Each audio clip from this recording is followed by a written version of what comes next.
6টি শক্তিশালী দোয়া। এই দোয়াগুলো প্রতিটি ভালো এবং খারাপ সময়ে আপনার কাজে আসবে। 1.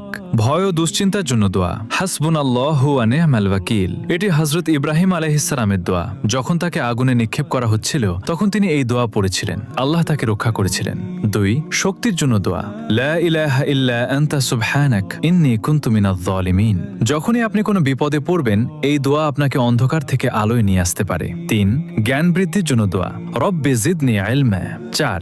যে কোনো কিছু পাওয়ার দোয়া। রব্বি ইন্নী লিমা আনজালতা ইলাইয়া মিন খায়রিন ফাকির। এটি হযরত মুসা আলাইহিস সালামের দোয়া। যখন তিনি একা ও বিপদে ছিলেন তখন এই দোয়া করেছিলেন।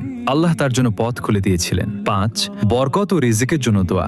আল্লাহুম্মা বারিক লানা। 6. মনের কষ্ট দূরের দোয়া। আল্লাহুম্মা ইন্নী আউযু বিকা মিনাল হাম্মি ওয়াল হাযান। এটি হযরত মুহাম্মদ সাল্লাল্লাহু আলাইহি ওয়াসাল্লামের দোয়া। তিনি কঠিন সময়ে এই দোয়া পড়তেন। এটি মনে প্রশান্তি এনে দেয়। সবাই কমেন্টে